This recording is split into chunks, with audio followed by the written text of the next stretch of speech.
ja všade Tebe, Pane Svätý Oče, všemohúci a večný Bože, lebo nás slávny kráľ Ježiš Kristus, víťaz nad hriechom a smrťou, vystúpil dnes na nebesia za odlivu anielov, ako prostredník medzi Bohom a ľuďmi, ako sudca sveta a pán celého vesmíru.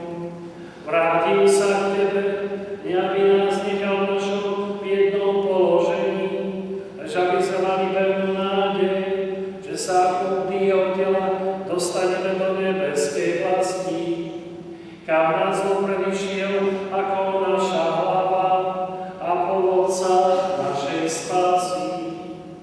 Preto vykúpené ľudstvo po celom svete raduje sa z Kristovho skriesenia a v nebi anjeli zo zástupmi svätých neprestajne spievajú na Tvoju slávu.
Kto bude po večeri sa vrátiť sa vrátiť, do večera dál svojim učeníkom hovoriac vezmite a pýte sa ho všetci.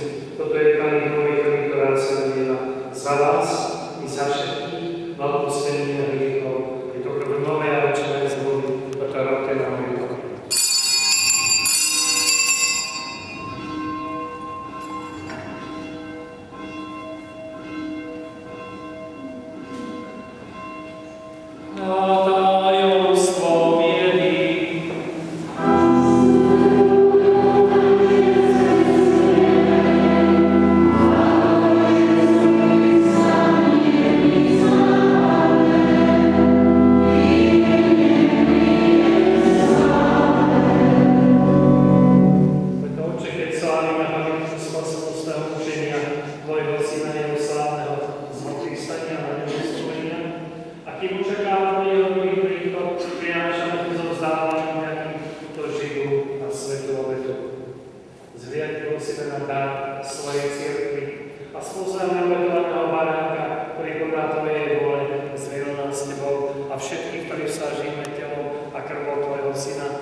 Verím,